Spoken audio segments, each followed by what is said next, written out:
Moto until now hatujajua. Kulikuwa tu na nyumba, okay, nyumba iko na juu na chini.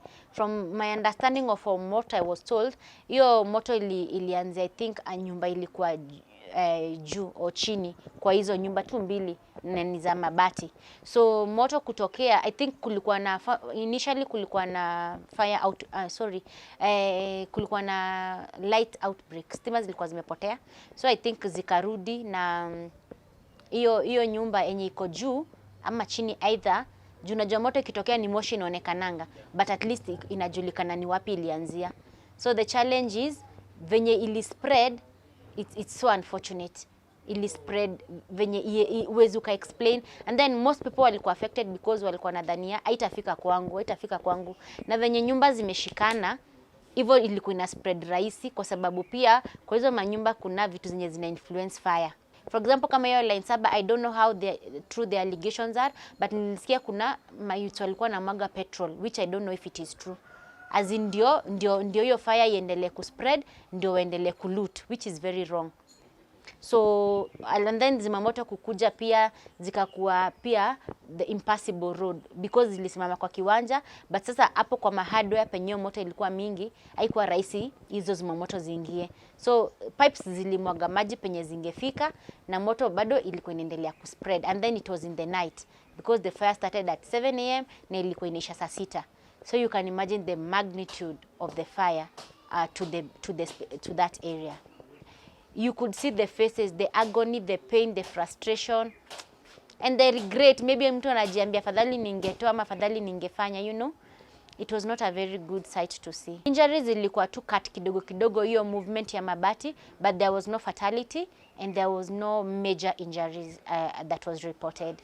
At least I thank God for that, because fire za Laini Saba, most times unapatanga tu mtu yeye amepass, mtu mzima pia. So I thank God that there was no fatality. I mean, mali mtu huwa na recover.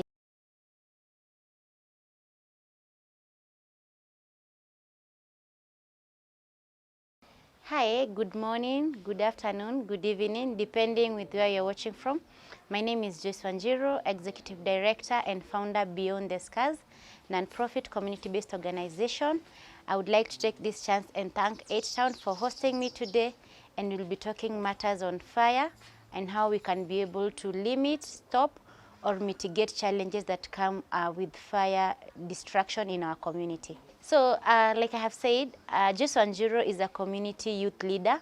I am the founder and executive director of Beyond the Scars, which is a non-profit community-based organization where we empower young people through programs on mentorship, sustainable development, climate change, and matters of health.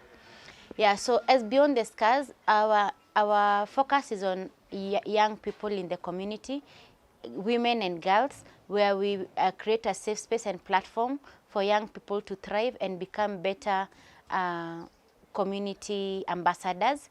We have mentorship programs. We also have activities on areas of entrepreneurship where we train young people and ensure after enrolling them in the programs, we are able to refer them for sustainable programs. Like right now, we are doing poultry keeping for young people, where we take 60 youths in the 3 cohorts, train them of entrepreneurship, and also benchmarking, where we take them to spaces where they can be able to identify opportunities and later refer them and also give them chickens for keeping as a way of sustainability.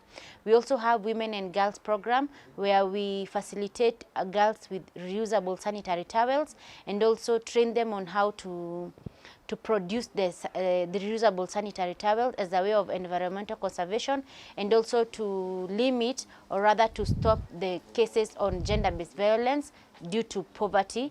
And also for the women, we have income generating activities where we ensure the women in our community are able to get empowerment, and also have activities that empower them economically.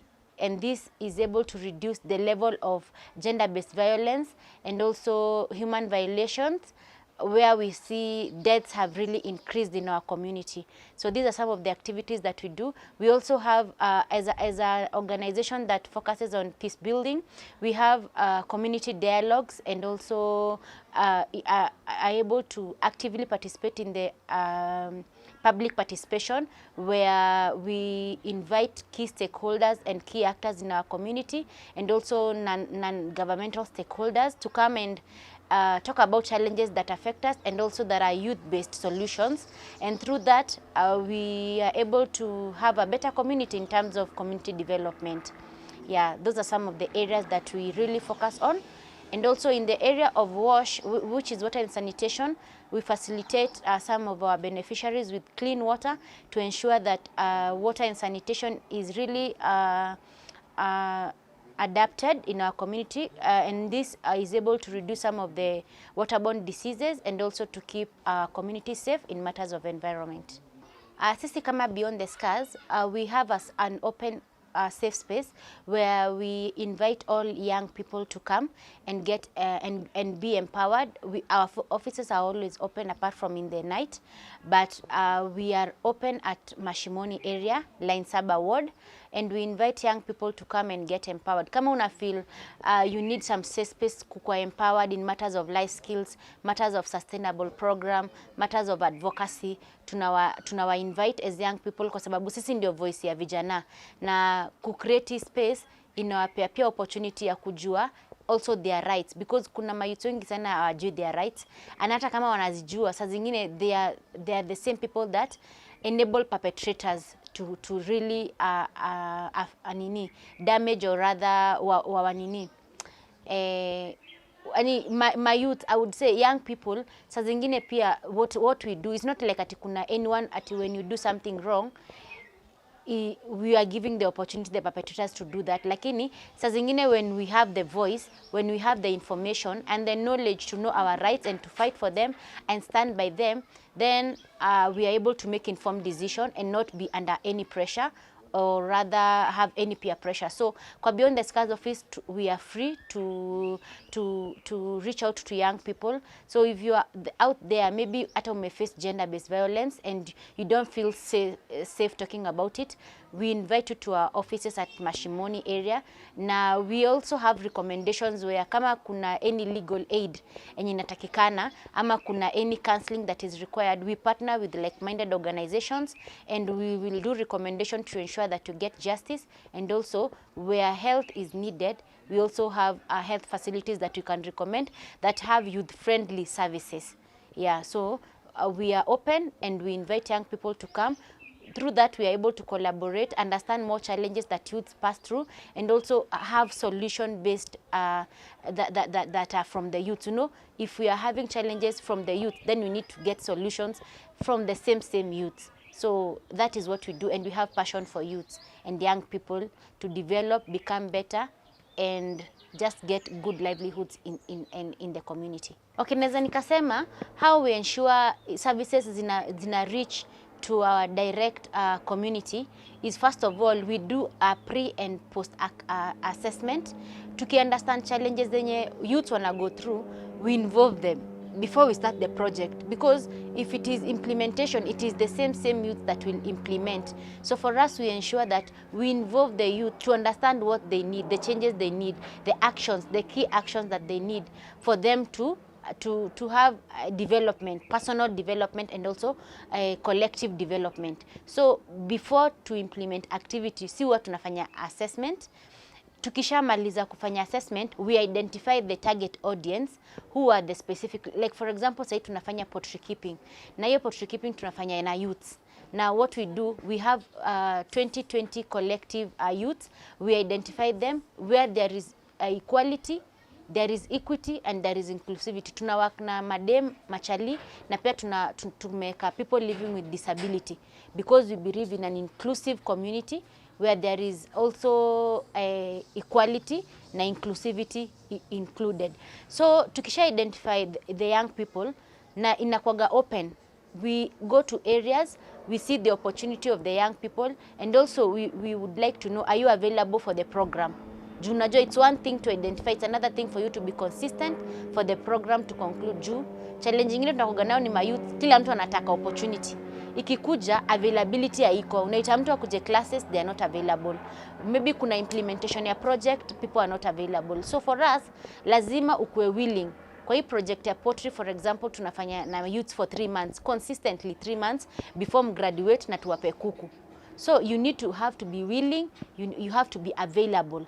And then after that, tukifanya for example, sasa tunafanya entrepreneurship, and then after hiyo tunafanya business plan na pottery training. When you are done, we do benchmarking where tunawapeleka where they're able to see large scale farming, and then after that, because huyo mtu umemtrain, umemuonesha how akiendelea na kuena bidii anaweza kuwa, and then sasa tunawapa hizo kuku. We also do monitoring and evaluation. Why? It is important to know before the intervention, what was the situation? After the intervention, what is the impact? So that is how we are able to know if whatever we are doing in the community and the interventions we are bringing are positive based and also impactful for community development. Venye tunachukuanga negativity kwa community, first of all ujue huwezi fresha kila mtu. And sometimes, even when you are doing it, even if you do for the people, sometimes there are some of them, after hata umewatrain, umewafanya kila kitu, they will still be ungrateful. So me, what I do and what I believe, it's passion driven. What I do it because I feel satisfied knowing that a young life has been changed. So if there is negativity, I take it as a challenge to ensure that we are able to correct or rather improve our services delivery. And also unapatanga saa zingine maybe kama saizi tunachukua 20 youths, unapata kuna ule ana feel mbona mimi siko amongst the 20. So less resources and also not being able to meet up the budget for a larger group is another challenge. Number 4, everyone feels they need to be in the previous group, especially the first cohort ainanga shida juu people don't know what is in the project. But again, when you are done with the first project, everyone now, because they have seen the achievements, they want now to be part of the second cohort in every project. So what we do is we are able to give our program services and support based with our budget allocation and what we are able to manage, because it's not about the quantity, it's about the quality of the project. So after that, I believe there are people that will come up and feel they were supposed to be part of it by force because we are working in the same community. But just to encourage them and even lobby for more support and more partnership for us to touch more lives. That is one of the challenges. And also maybe space, because we don't have a very big space, but what we have is what we are working with, because what matters is what you do and the impact that you bring, no matter how minute. Yeah, so those are some of the challenges that we face. Now, the positive part of it. Hey, positive vibes. I am happy. I am surprised to see unajua naongelea pottery because that is our under youth voices, that is the latest project tuko nayo. But hata mambo na tukideal na young women for example, ukuona madem wenye they are teenage mothers and they have accepted to go back to school. Hiyo inanipeanga motivation sana, because just because you have a baby does not mean that is the end of you. So kuona girls coming back to school and being empowered economically, starting small scale businesses, that gives me joy and satisfaction. Also for me to see young people accepting to stay in class for 3 months, get trained consistently and get skills and implement the skills. I have young people right now that are having small scale businesses out of the entrepreneurship classes zenye wametrainiwa.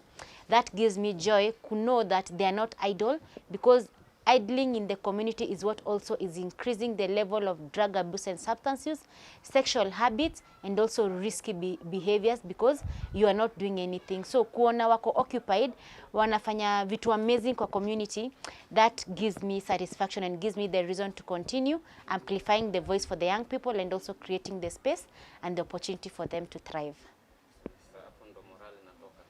Hapo ndio motivation yangu inatoka.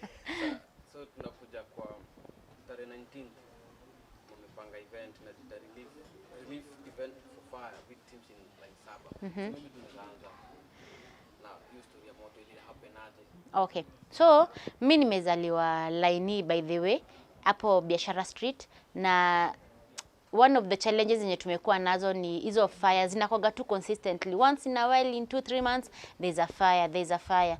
So particularly, in fact, hata mimi ni victim of fire sometimes back. There's a time nilikuwa nimeendanga job na nilipataga kila kitu yangu imefagiliwa na moto, and so anytime I hear there's a fire, you know, this is something that can be preventable when also the community is more aware on the risks and also the preventions of fire. So if you could have more community awareness on that.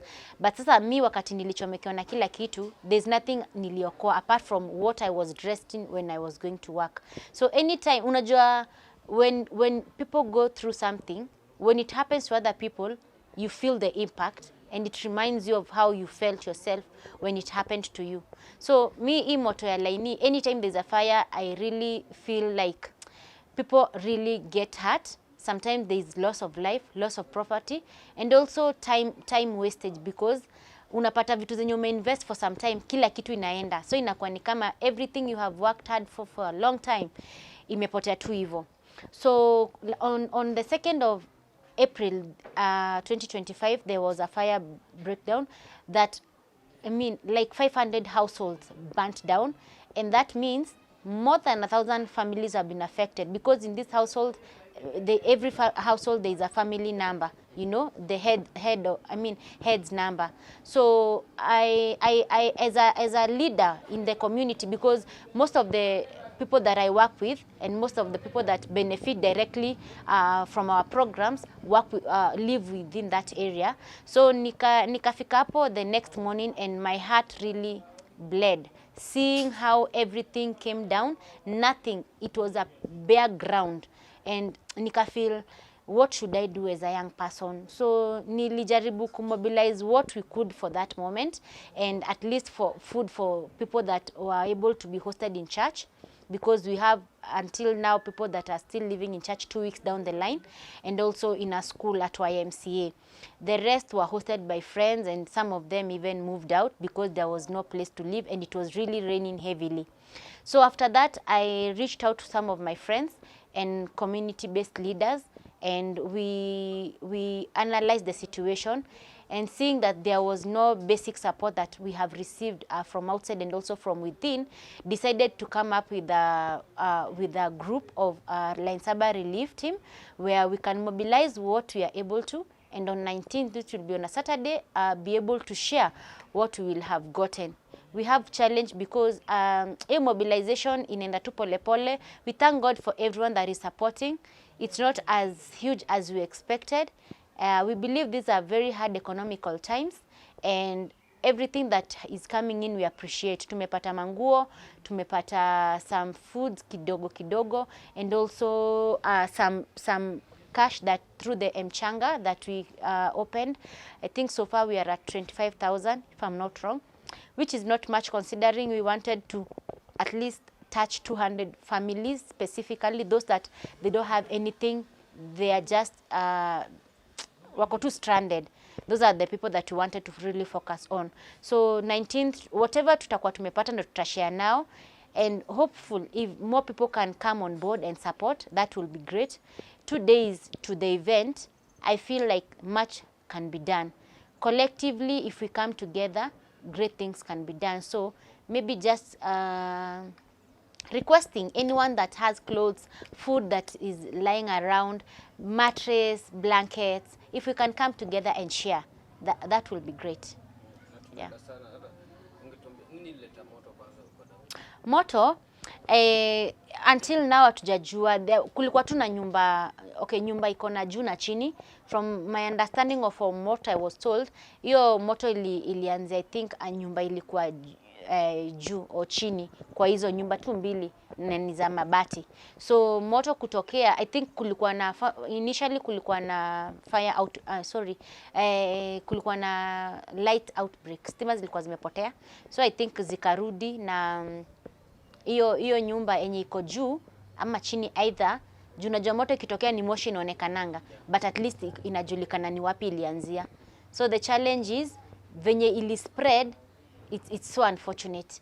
ili spread venye uwezi uka explain, and then most people walikuwa affected because walikuwa nadhania haitafika kwangu, na venye nyumba zimeshikana hivyo ilikuwa ina spread rahisi, kwa sababu pia kwa hizo manyumba kuna vitu zenye zina influence fire. So and then zimamoto kukuja pia zikakuwa pia the impassable road because zilisimama kwa kiwanja, but sasa hapo kwa hardware penye moto ilikuwa mingi haikuwa rahisi hizo zimamoto ziingie. So pipes zilimwaga maji penye zingefika, na moto bado ilikuwa inaendelea kuspread, and then it was in the night because the fire started at 7 AM na ilikuwa inaisha saa 6. So you can imagine the magnitude of the fire to that area. Yeah. Ikakuwa kiwanja juu mbaya sana, na I mean nilifika hapo and nilifeel too goosebumps kufikiria watu wana go through nini. Kuna wenye wame travel, ndio watu wetu walikuwa wamefunga shule, so ilikuwa, by the way, it's a painful thing to see, kuangalia kwanza, especially mtu mwenye amekuwa na mali zake asubuhi, jioni inafika anaangalia hivi anashindwa, hapa ni kwangu. You could see the faces, the agony, the pain, the frustration, and the regret. Maybe mtu anajiambia afadhali ningetoa ama afadhali ningefanya, It was not a very good sight to see. Na any injuries? Injuries ilikuwa tu cut kidogo kidogo, hiyo movement ya mabati, but there was no fatality and there was no major injuries that was reported. At least I thank God for that, because fire za Laini Saba, most times unapatanga tu mtu yeye amepass, mtu mzima pia. So I thank God that there was no fatality. I mean, mali mtu ana recover, it's not easy, but you can recover as long as you are alive and you have energy and strength. And also what happened can just become a motivation on how people can have permanent structures zenye at least ziko low risk. Unaona? Yeah. So the last 2 months kulikuwa na fire outbreak in Kibera, kulikuwa na DC, kulikuwa na Sarang'ombe, kulikuwa na So na shida hizi moto zote zinaletwa, sikia story nyuma zinatoa na shida ya stima. So swali yangu ni unaweza do nini to prevent manyumba za wase kuchomeka? Kwa hizo I guess ya Soweto West na wase wawili walidedi, but ya Sarang'ombe na DC na Laini Saba hatujapata any mse alikuwa amechomeka ama amekufa. So unaweza do nini to prevent hizi mambo za manyumba kuchomeka? Okay, kenye tunaweza tukafanya, naweza nikasema one, unajua community awareness is very important, kwa sababu watu wengine tu inakwanga tu ni ignorance. Unaona? First of all, unaona wiring yako kwa nyumba tasipoa.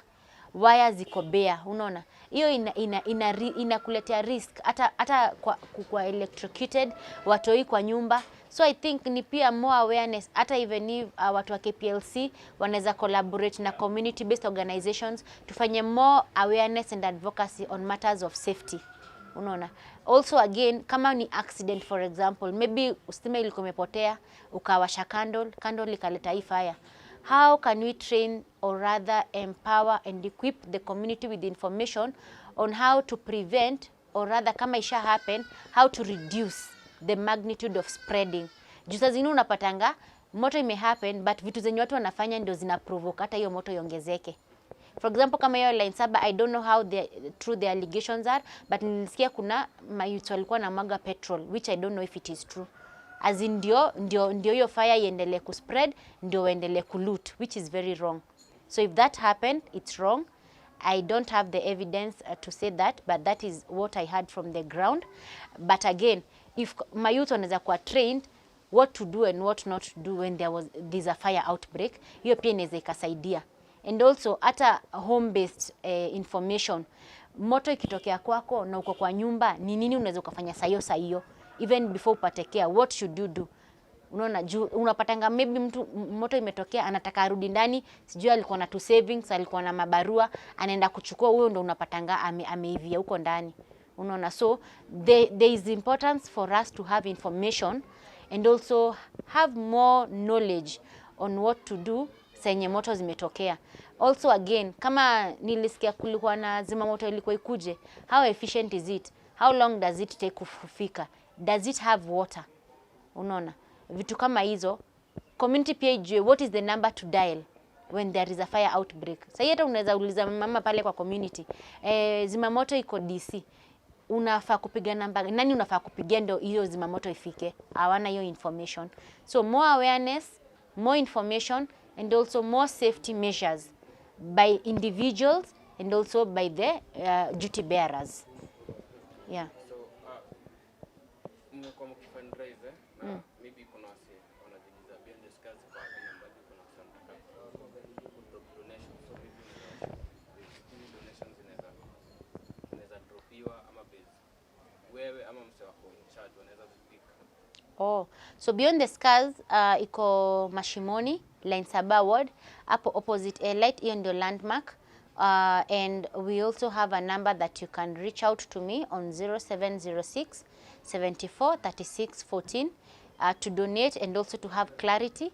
Na pia venye tu ningesema, we are welcoming all donations, ikue food, ikue clothes, ikue sanitary towels, diapers. We have a mother that has a 1 month old na pia 6 month old. So kama tunaweza pata pia manguo na pia sanitary towels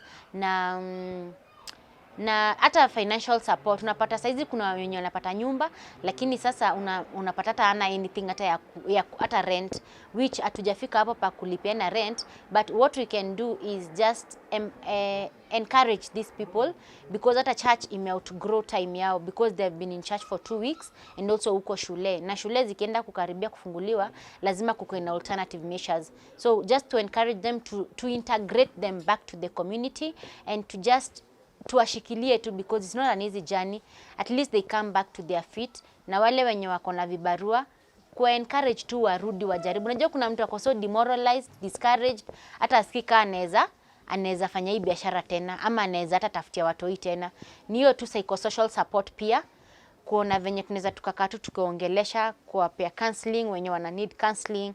Na kama we ni partner in those areas, you can reach out to us as Beyond the Scars and we see how we can collaborate. Pia ninge request office bearers from all offices, from the MCA to the MP to the governor's office.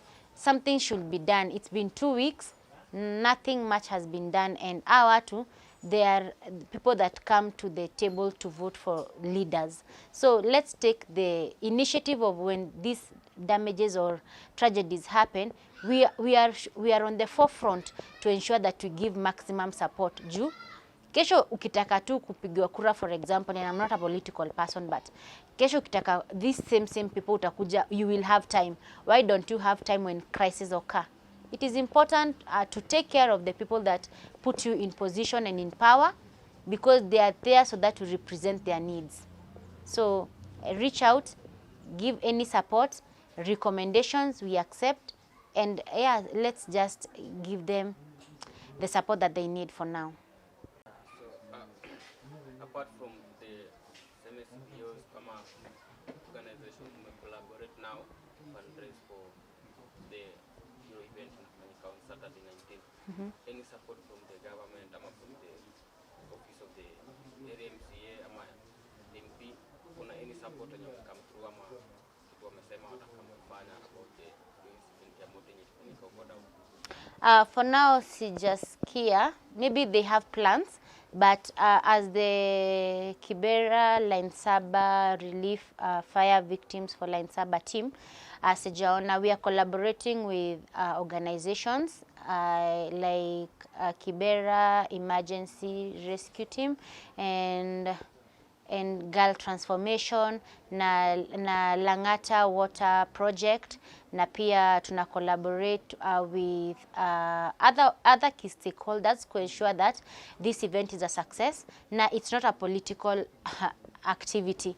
Mtu anaweza angalia one hawa wako na interest zao politically. We are philanthropists na nimesikia tunajua watu tu ni watu. Nobody is using this as a mileage for political space. Mtu mwenye anataka kusimama as a leader, they believe they have it, they got it, and they will get the position if they are capable. So for this one specifically, as Beyond the Scars, we are reaching out and we are collaborating with our partners to ensure that our wenye wako affected na fire wamesaidika for now, because if we don't do it, who will do it? Until now, nothing much has been done, but I'm grateful for anyone that has come through in any way. Kwa kidogo ama kwa kikubwa, we are grateful. But for now, we don't have at interest to showcase how we want votes. Our interests are for the people of Laini Saba to get support during this crisis, assist them come back to their feet, and we will do what we are able in our capacities, and that is it. So tukimalizia, unaweza drop ama unaweza sema namba unaweza reach out ama handles unaweza reach out if anyone mwenye kuna maybe anaweza donate ama anaweza come through. Okay, so kwa social media tulikuwa tumejaribu kufanya lobbying na mobilization. Hatujafanya ya do, but tulikuwa tuko na poster, tulikuwa tunatuma all across. And I would say, like I'm saying, I think these are really hard economical times. We have not been able to do much, but like I have said, whatever we have is what we are going to share on that day, which is 2 days to the day. But I believe God is able to do something great and touch the hearts of people to see how genuine this situation is and come through. So the number to reach me on is on 0706 74 36 14. We also have an Mchanga account where there's a link that we can tag below this video and share. So if you'd like to donate through the Mchanga, you can click the link and donate directly. We don't have a personal number that people are donating towards, maybe just to reach out and have clarity. But for the donation, we are doing an Mchanga account, which is direct, transparent, and sure. Nobody has personal interest and nobody is taking advantage of this situation. Like I have said, we are just doing intervention to assist in this crisis in the best position that we can. Thank you. So, kimalizia hii ni last kabisa. We always keep our community informed. So, what message do you have for the wanawatch interview? First of all, I'd like to take this opportunity and thank 8Town TV for this opportunity, because also through social media, which you guys are doing advocacy with, you are able to keep the community informed in matters arising in our community, positive and negative. So just a highlight to say, as Beyond the Scars, first of all, I'm grateful for all the partnership, collaboration, and grassroots networks that we have been working with, because hiyo ndio inatuma tuna exist, and that is what makes us have more evidence-based success in our community. So let's continue with our collaborations, let's partner, and let's bring the positive impact and transformation for the development of our community. I'm grateful to be in this space. I love my community, and what I do is I do out of passion. And as a leader, I believe that with good communication skills and also interpersonal skills, we are able to agree on matters that affect us directly and indirectly, and also have solutions that are youth-based. So let's work together. You can come to Beyond the Scars, we can collaborate, you can reach out to us through our social media handles, which is Beyond the Scars, on Facebook, on Twitter, and on Instagram, and also Joyce Wanjiru or Joyce Wachira on Facebook and Instagram, and also on TikTok. Yeah, thank you. I request to follow 8K TV on all social media handles, because they are doing an amazing job through media advocacy and getting the community informed in Kibera, in Kenya, and globally. Let's follow them, let's share, reshare, and also like this page, and also let's subscribe to their YouTube channel, their Facebook, Instagram, Twitter, TikTok, all of them.